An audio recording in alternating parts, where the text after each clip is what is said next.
She tried to ban my daughter from the neighborhood bus stop and posted the new rule the same day.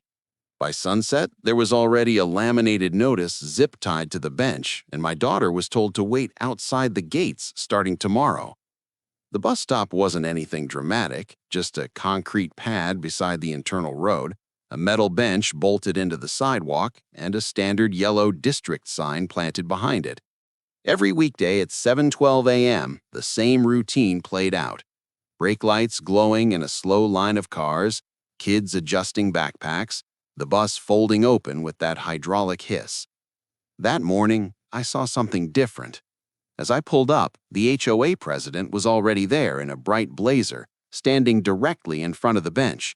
She wasn't yelling, she was directing.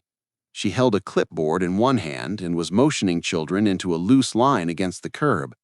When my daughter stepped toward the bench, the president extended her arm slightly, not touching, just blocking space.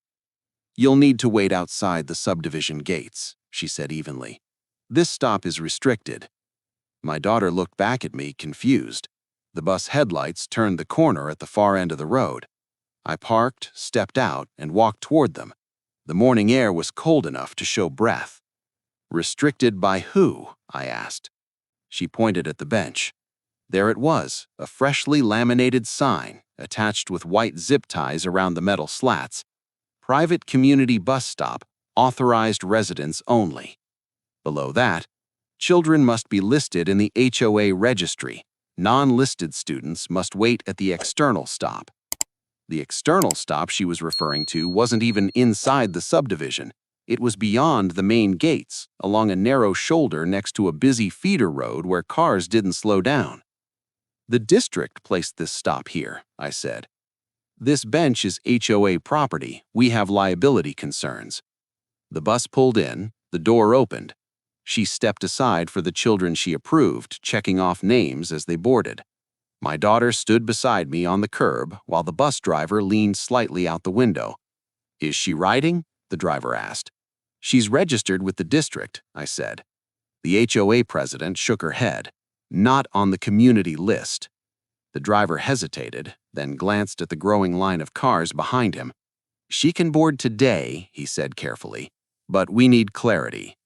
The doors folded shut. As the bus pulled away, I noticed something else. Two maintenance workers from the HOA landscaping company were unloading tools from a truck nearby.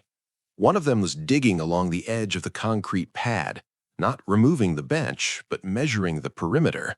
I watched them plant two small orange survey flags at either corner of the sidewalk. That wasn't random. That afternoon, a white envelope was taped to my front door. Inside, a violation notice. Subject, unauthorized use of private bus stop facility. Fine, $75 initial assessment. Additional fines may accrue. It cited a newly adopted student safety policy and stated that only children listed in the HOA's internal registry were permitted to use community-owned loading areas. The next morning, the change was more visible. The yellow district bus stop sign was still there, but now, beneath it, someone had mounted a smaller brushed metal plaque, "Property maintained by Willow Creek HOA." Two maintenance workers were tightening bolts on the bench with socket wrenches. One of them applied a strip of reflective tape along the edge of the concrete pad. It looked official, deliberate. Parents whispered in clusters. "Are they moving it?" someone asked. The HOA president stood near the curb again, speaking with another board member. I could hear fragments. "Temporary relocation vote tonight. Liability exposure. Outside the gates is safer." At 7:10 a.m., she pulled a folded document from her clipboard and began handing copies to parents as they arrived. "Emergency board meeting, tonight at 6. We'll be voting to relocate the bus stop to the external entrance effective immediately." By afternoon, an email went out to the entire subdivision confirming it. "Motion to relocate internal bus stop to external perimeter. Temporary approval pending final vote." That evening, orange cones appeared around the edge of the bus stop pad, not blocking it, but framing it. The message was clear. They were preparing to claim it. Standing there at dusk, I looked closely at the ground. The concrete pad wasn't uniform with the HOA sidewalk. The texture was slightly different, older city-poured aggregate. Near the curb, there was a faint stamp embedded into the surface. I brushed dirt away with my shoe. Stamped into the concrete was a small marking, City Transit Division 2009. I straightened up and looked back at the bench, the plaque, the zip-tied sign, the survey flags. If that concrete wasn't theirs, then the bench wasn't either. And if the bench wasn't theirs, what exactly had they just voted to move? By the end of the week, they'd moved faster than I expected, and for a moment it looked like they were going to get away with it. At 6:45 a.m. Monday, I turned the corner toward the internal stop and saw flashing amber lights from an HOA utility cart parked beside the bench. Two maintenance workers were already there with socket sets and a portable generator. The orange cones from Friday had been replaced with yellow caution tape stretched across the sidewalk. The bench was halfway unbolted. One worker braced it upright while the other loosened the final anchor bolt embedded in the concrete. Metal scraped against cement with a sharp grinding sound. A small crowd of parents gathered on the grass median, phones out but saying nothing. The HOA president stood off to the side with a clipboard again, speaking calmly. "This is temporary relocation approved by the board," she repeated. "We're coordinating with the district." My daughter squeezed my hand. The bus headlights appeared at the far end of the road. I stepped forward. "Has the district confirmed a relocation?" I asked. She didn't answer directly. "We've assumed maintenance responsibility for this pad. That gives us authority to reposition fixtures." Behind her, one of the workers lifted the bench fully free.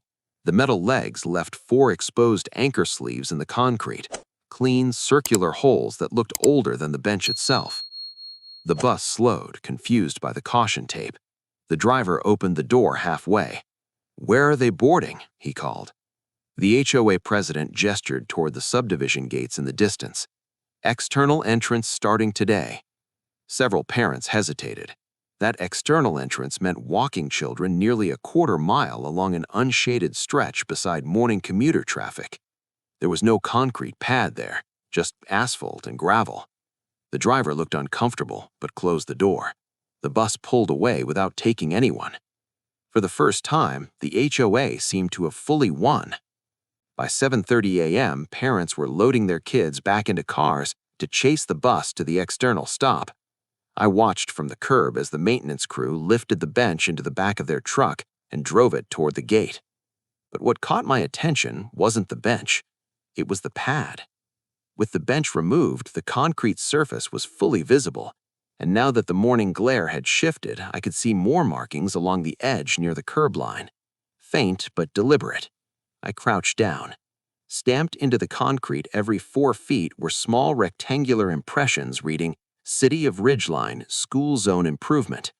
This wasn't decorative, it was municipal work. I took out my phone and began recording a slow, steady video, starting at the curb, moving across the pad, zooming in on each stamped marking. I captured the anchor bolt sleeves, then panned up to include the yellow district bus stop sign planted directly behind the pad. 2 visual facts in one frame, city stamp and district signage. Then I stepped back and filmed the HOA utility cart parked beside it, hazard lights blinking, caution tape fluttering against the same concrete surface. No arguing, just documentation. That afternoon, the HOA sent another email blast. "Effective immediately. Internal bus stop relocated. Residents must comply. Non-compliance may result in escalating fines." Attached was a photo of the bench reinstalled near the subdivision's external gate, positioned on bare asphalt, slightly tilted because it wasn't anchored into a pad. That visual alone told a story. The next morning, I drove to City Hall. Instead of starting with a complaint, I walked straight to the Public Works counter and requested historical installation records for school zone infrastructure within our subdivision. The clerk pulled up archived permits tied to a 2009 school loading zone improvement project. She rotated her monitor slightly so I could see. There it was, a site diagram showing a poured concrete pad labeled Internal Loading Area, Lot 47 Corridor. It matched exactly where the bench had been. "Was that funded by the city?" I asked. She nodded. "Joint project with the school district. City owns the pad. District maintains signage." I requested certified copies of the site plan and ordinance reference establishing the loading zone. She stamped the documents in blue ink. Physical evidence. That evening, I returned to the internal stop. Without the bench, children were standing directly on the stamped concrete pad, still gathering in the same place, even without seating. Cars still lined up the same way, the bus still slowed in the same position. The infrastructure was functioning exactly as designed. Only the bench had moved. I set my phone on a small tripod across the street and recorded the entire pickup process from a distance, capturing the bus door aligning perfectly with the edge of the city pad, tires positioned within the faded curb markings that matched the archived diagram. Then I drove to the external stop. The bench there sat unevenly on asphalt. No pad, no city stamp, no designated curb paint. Cars were stopping abruptly behind the bus because there was no marked loading zone buffer. Two very different visual realities. By Friday, the HOA posted another laminated notice, this time directly on the yellow bus stop sign pole. Unauthorized use of relocated stop will result in fine enforcement. They were doubling down. And for a week, families complied. They walked to the external entrance, they paid attention to the new sign. Some quietly paid the initial fines to avoid escalation. It looked settled. But now I had something they didn't expect. City-stamped concrete, certified site diagrams, and full video showing the bus using the municipal pad exactly as engineered. The question wasn't whether the HOA had moved a bench. The question was whether they had just interfered with a designated municipal school loading zone. And if they had, what happens when a private board tries to relocate something the city legally installed? If you want to see how this unfolds and how documentation can shift power without confrontation, make sure you're subscribed. Because the next move doesn't happen at the bus stop. It happens in a room where maps matter more than speeches. The HOA scheduled a final confirmation vote for Thursday night. They expected routine approval. I expected something else. When I arrived at the clubhouse, the relocated bench was visible through the front windows. They'd positioned it prominently near the entrance, almost like proof of action. The metal legs were still slightly uneven against the asphalt, one corner propped up with a rubber wedge. Inside, the folding chairs were arranged in neat rows facing a long table where the board members sat beneath fluorescent lights. A projector screen glowed behind them with the heading, Agenda Item 4, Permanent Relocation of Internal Bus Stop Facility. Parents filled most of the seats. Some held copies of the violation notice. Others whispered quietly while scrolling through neighborhood emails. At 6:07 p.m., the HOA president tapped her gavel once. As previously discussed, the internal bench was removed due to liability concerns and ownership clarification, she began. Tonight, we vote to formalize relocation. She clicked the remote. On the screen appeared a photo of the internal concrete pad, but cropped tightly, so only the bench and caution tape were visible. No curb, no stamped markings, no bus sign in frame. Then she displayed a slide labeled HOA Maintenance Responsibility, Common Area Fixtures. Her argument was simple. The bench had been installed and maintained by the HOA. Therefore, it was a common element under their authority. Several parents nodded uncertainly. Then she introduced a motion. Effective immediately, the internal loading pad will no longer function as a bus stop. It sounded decisive.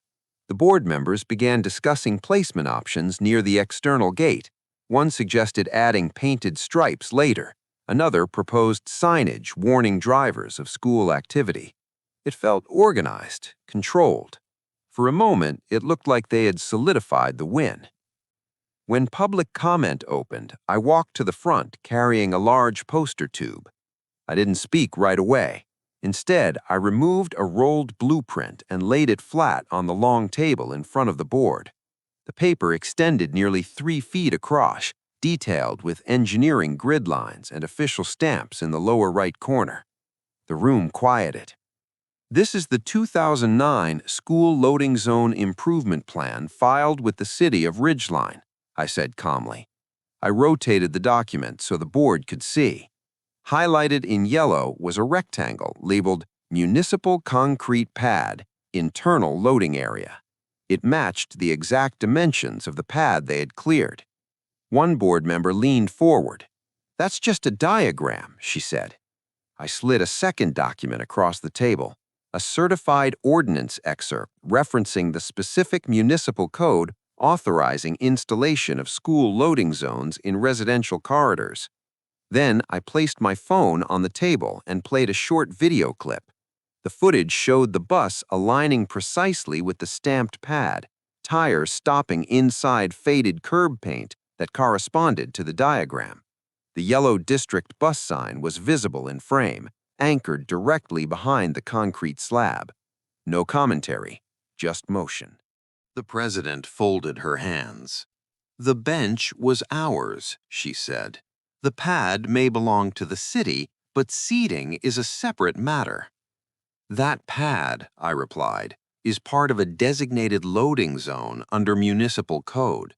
Altering or obstructing a loading zone without coordination violates Section 8.14.220.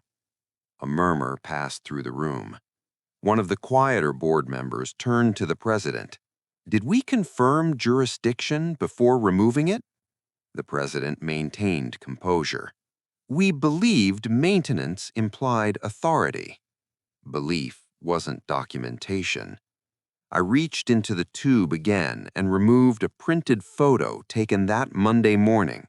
The maintenance crew lifting the bench, caution tape stretched across city-stamped concrete. 2 visual facts in one frame. "I've already requested clarification from the city. They're reviewing." That was true, but they hadn't responded yet. The president called for a short recess. Board members huddled at the end of the table, papers shuffled. One of them stepped outside briefly, phone pressed to her ear. Parents stayed seated, watching. Through the clubhouse windows, the relocated bench was visible under the parking lot lights. A car drove past it and had to swerve slightly around its uneven placement. 10 minutes later, the board returned. "We are postponing permanent relocation pending further review," the president announced. "The external stop will remain in use temporarily." Technically, they hadn't conceded, but the vote to formalize the move was tabled. It was the first visible shift. The next morning, something else changed. When I arrived at the external entrance, the bench had been adjusted again, repositioned farther from the curb, almost as if they were trying to distance it from direct loading activity. Fresh chalk markings circled its legs. Back at the internal pad, the caution tape was gone. The orange cones had been removed. But the bench was still missing. Children instinctively gathered on the stamped concrete anyway. The bus pulled up and stopped exactly where it always had. The infrastructure was still functioning without their permission. By afternoon, I received a call from the city's transportation compliance officer. "I've reviewed the installation records," he said. "We're conducting a site visit tomorrow morning." That meant someone official would stand on that pad with a clipboard, looking at the same stamped markings I'd filmed. The HOA thought this was about a bench, but it wasn't. It was about whether a private board could redefine a public school loading zone without authorization. And when the city steps onto a site it funded, what happens to decisions made without jurisdiction? At 7:03 a.m., a white city pickup rolled slowly into the subdivision. By 7:05, the HOA president was already walking toward it. The city seal on the driver's door was unmistakable. Two officials stepped out wearing reflective vests labeled Transportation Compliance. One carried a clipboard. The other had a handheld measuring wheel. Parents had already gathered at the internal pad, not because anyone told them to, but because word travels quickly in neighborhoods. Phones were out again, but this time no one was whispering. The compliance officer walked straight to the concrete pad. He crouched, ran his hand across the stamped marking. Then he stood and measured the distance from curb edge to the back of the slab. He checked the faded yellow curb paint, comparing it to the diagram clipped on his board. 2 visual confirmations in under a minute. The HOA president approached, holding a folder. "We maintain this area," she said calmly. The bench was an HOA fixture. The officer didn't debate. He walked to the spot where the bench anchors had been. 4 empty bolt sleeves were still embedded in the concrete. He pointed to them. "These anchors were drilled into municipal infrastructure," he said. "Was a relocation permit filed?" Silence. Behind him, the school bus turned the corner and slowed. The driver looked confused, seeing officials standing on the pad where children were already lining up. The officer raised one hand slightly, signaling the bus to proceed normally. The bus aligned perfectly with the curb paint, tires inside the marked loading zone. The second official photographed the alignment from 3 angles: curb marking, bus position, and stamped concrete in the same frame. Visual documentation. The HOA president tried again. "We relocated the seating due to liability concerns." The officer nodded once. "Relocating furniture is one matter. Altering a designated loading zone is another." He walked toward the external gate entrance. Several parents followed at a distance. The relocated bench sat on bare asphalt. One leg still rested unevenly on a rubber wedge. No curb markings, no loading zone paint, no city stamp. When the officer used the measuring wheel along the curb and then stepped into the road, watching cars brake abruptly behind the bus as it stopped there, he didn't raise his voice. He didn't argue. He simply wrote. When the bus left, he addressed the HOA president directly. "This internal pad is part of a municipally designated school loading zone established under Ordinance 8.14.220. Any obstruction, removal of fixtures, or relocation without coordination is non-compliant." The word hung in the air. Non-compliant. That afternoon, a formal Notice of Municipal Interference was emailed to the HOA board and copied to the school district. It wasn't dramatic, no threats, no fines yet, just a directive: restore the loading zone to its original functional condition, pending further review. The phrase "original functional condition" mattered. It didn't say bench, it said loading zone. By evening, something changed again. The HOA utility truck returned to the external entrance. 2 maintenance workers lifted the bench back into the truck bed. This time, no cones, no caution tape, just quiet movement under the setting sun. Parents watched from porches. The truck drove back toward the internal pad. The workers lowered the bench into place over the original anchor sleeves. One knelt with a socket wrench, tightening bolts into the same holes drilled years ago. Metal met municipal concrete again. The next morning, the bus stop looked exactly as it had 2 weeks earlier, except for one detail. The brushed metal HOA plaque had been removed. Only the original yellow district sign remained behind the bench. No laminated zip-tied notices, no authorized residents-only language, just the standard school stop marker. At 7:12 a.m., the bus pulled up smoothly. The driver opened the door and gave a small nod toward the compliance officer, who was observing from a parked city vehicle down the road. Children boarded without interruption. For the first time since this started, there was no clipboard blocking the bench, no list, no checking names. But the situation wasn't over yet. Later that afternoon, the HOA sent a carefully worded email. The internal seating fixture has been temporarily restored, pending continued dialogue with municipal authorities. The board reserves rights regarding common area assets. They were framing it as voluntary cooperation, yet the compliance notice remained active, and the city had requested written confirmation that the loading zone would not be altered again without permit review. The power dynamic had shifted quietly. The HOA hadn't been publicly embarrassed, no one was fined, no one was threatened, but their authority had met a boundary, and that boundary was stamped directly into concrete. There's one final piece to this, because restoring the bench wasn't the end of the compliance process. If you want to see how municipal jurisdiction gets finalized in writing and how a temporary restoration becomes permanent, make sure you're subscribed, because what happens next doesn't involve another confrontation at the bus stop. It involves a document that locks the outcome in place permanently.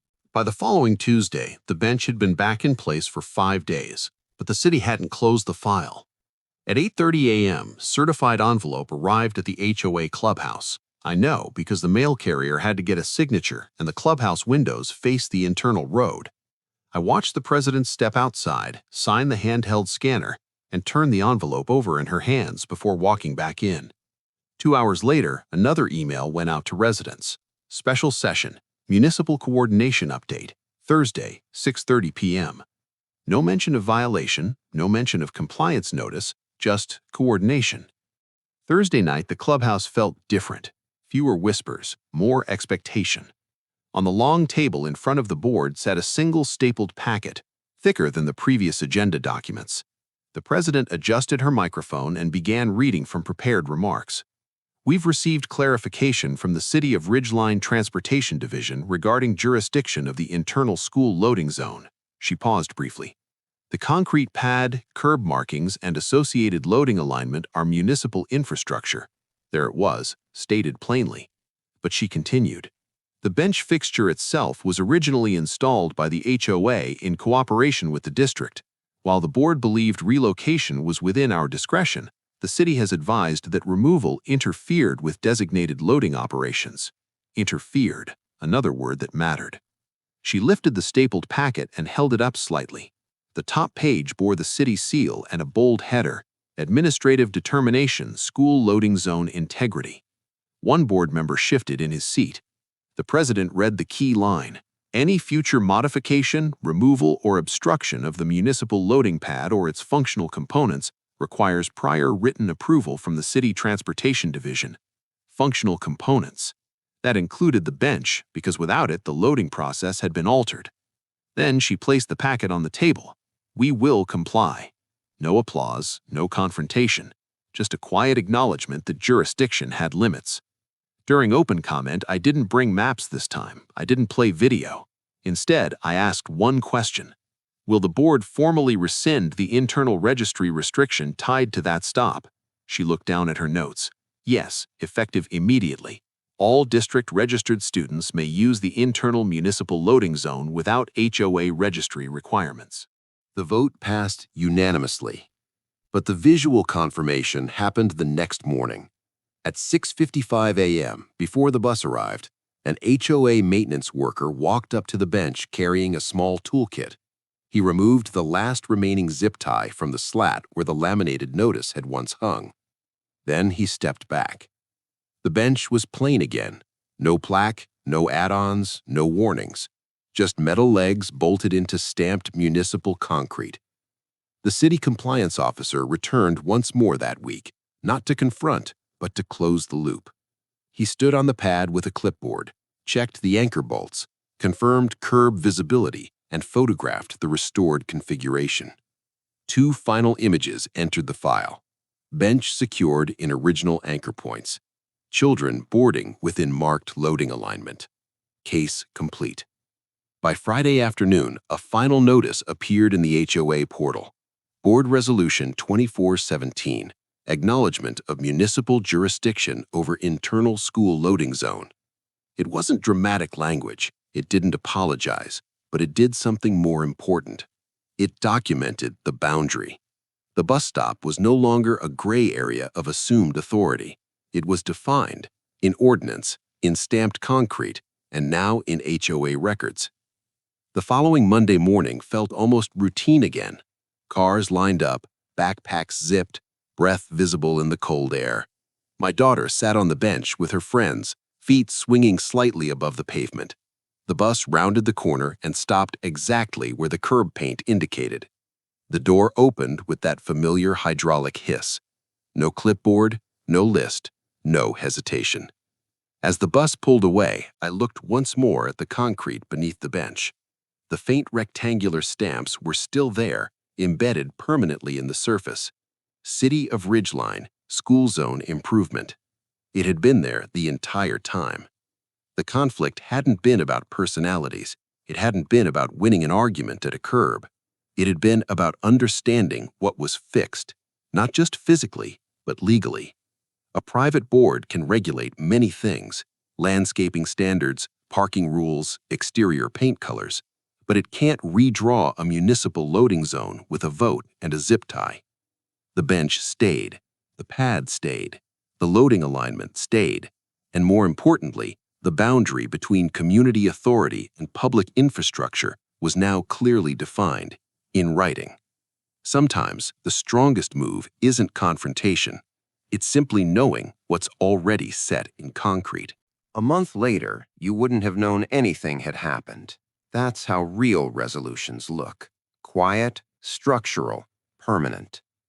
The internal bus stop operated exactly as designed. At 7:10 a.m., engines idled in a neat line along the curb. At 7:12, the bus rounded the bend and aligned precisely with the faded yellow paint marking the loading zone. The bench remained bolted into the municipal pad, steady and level. But small visual differences told the real story. The brushed metal HOA plaque was gone permanently. The external gate entrance had no bench at all, just empty asphalt where it briefly stood. And on the yellow district sign pole behind the bench, there was now a small city-issued reflective tag near the base, a compliance marker the Transportation Division uses to identify verified school loading zones. You wouldn't notice it unless you looked closely. One morning I did. The compliance officer happened to be parked discreetly down the road again, this time without stepping out. He watched the bus load, checked something on a tablet, and then drove off. No cones, no measuring wheel, just confirmation. Inside the HOA portal, the language around community loading areas had been edited. The internal registry requirement disappeared from the guidelines entirely. In its place was a new line: municipal infrastructure is not subject to board modification without city authorization. It wasn't dramatic, but it was precise. The board never publicly admitted fault. They framed it as clarification, as cooperation, as responsible governance. And that's fine, because the outcome wasn't about forcing an apology, it was about establishing jurisdiction. One evening, while walking the dog past the clubhouse, I noticed something else through the window. The board had mounted a laminated copy of the administrative determination inside a clear sleeve on their internal bulletin board. It wasn't required to be displayed, but it was there, a reminder.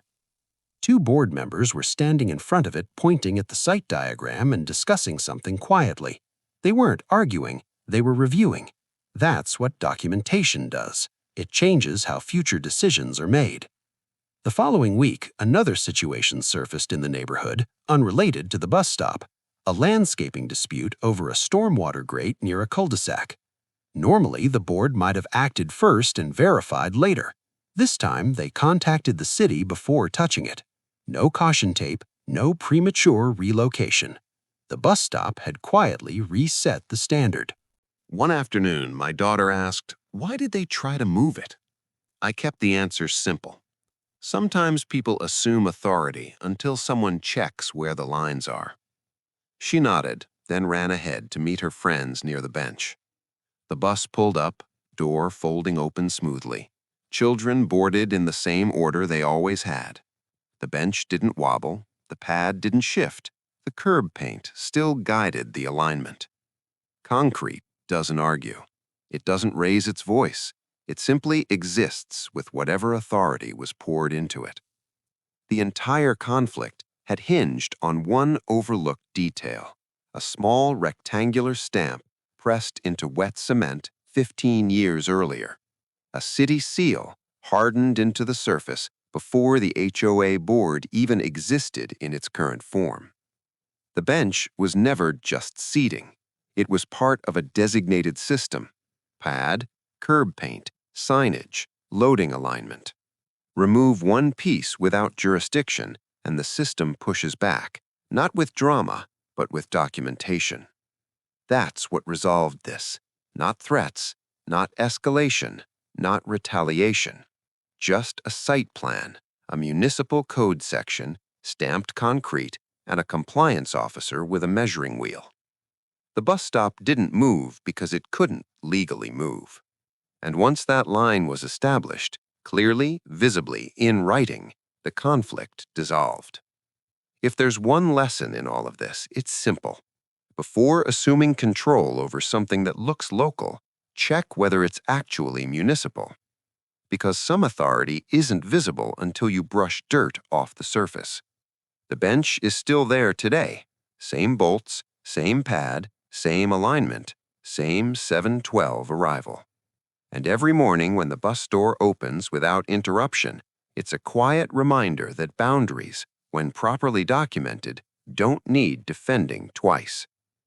If you found value in this kind of real-world HOA breakdown, where the resolution comes from process, not drama, make sure you're subscribed.